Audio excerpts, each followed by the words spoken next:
Okay, so guys, for the etc. skills, so this is the last skill guide that I'm going to share. So now, as you can see, the etc. skills can be sold here in Brawler Instructor. So here you can also see the level 7 to 27 skill or level 30 skills.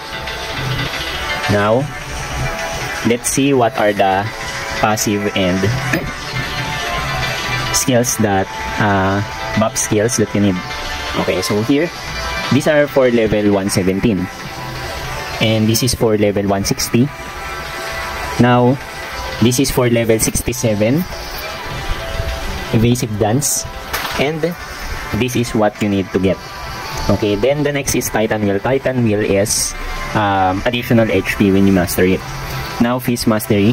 So for now, I'm going to get 3 Fist Mastery, Titan Wheel, and Evasion. Okay, so as of now, I have already Spiritual Spear. Sorry. Here. Okay, I think 7. Mali. Okay, parang likot ng ano ko, scroll ko. Okay, 7 evasive dance. Okay, got it. Then next one is Fist Mastery and Titan Wheel. Now, Fist Mastery and Titan Wheel is here. Fist Mastery is 10k gold. So be careful when clicking buy because there is no option if you are sure or not. Because when you click buy, you will automatically purchase the item or the scroll. Then Titan Wheel. Okay, so guys, here are the skill. So these are passive. Okay, level up. So this is physical and energy damage. And evasion. Sorry guys. I think I got the wrong skill. It's evasive dance. So I double. So sorry. So I will just buy evasion. I got confused. So evasion and Titan Wheel. So first Titan Wheel. Here Titan Wheel. Okay, so for Titan Wheel, this one. Okay. So Titan Wheel, I think you can master this until level 160 plus. So for now, this is the additional HP. Oh my god, so I need to hunt gold since I lack gold. Okay. Okay guys, so I got 100k now, so I farm from the mobs. Now here, I'm going to buy evasion to Brawler Instructor. Okay.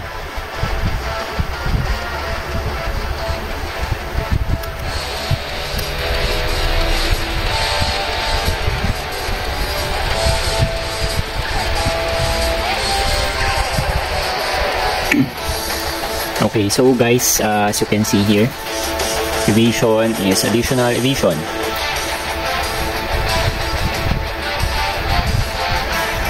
Okay, so now as Brawler, these are the skills that you need. Okay, so these are additional evasion for your character. So let's say my evasion is 35. For the mastered evasion, additional plus 10.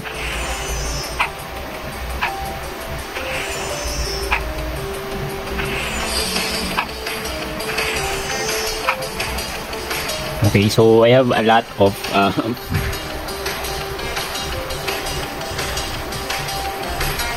of buffs, so some here will give you additional damage but minus evasion, just like light speed.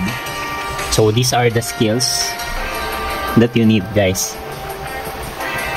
Okay, so these are physical damage, evasion, this is for evasion, and Fist Mastery and Titan Wheel. These 3 is the needed for etc. skills, and light speed for running only because it has negative evasion too. Then Sonic Race for level 160. Now for in-type brawler, you need this power up. Okay, power up plus bloodlust.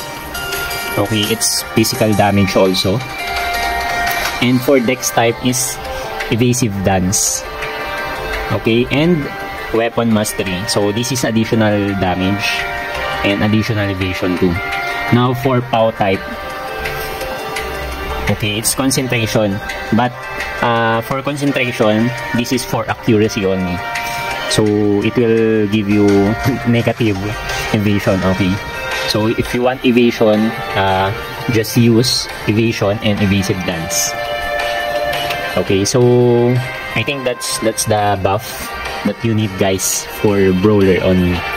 Okay, there is no need to worry for getting these skills because it will just waste your skill points. Okay, so just be sure to save your skill points for higher level skills when you master when you want to master like 117 skills to 127 skills and above. Okay, so hoping there will be 147 in the future. So I don't know, but maybe just in case, reserve your skill points. Okay, so yeah, I think that's it for etc skills guide for today and buffs for brawler. All right, so maybe we'll try to give some advice for other mixed builds, such as like my character, since my character is hybrid. So just in case, you may review my in-type, POW type, and dex type skill guide for brawler. Alright, bye-bye!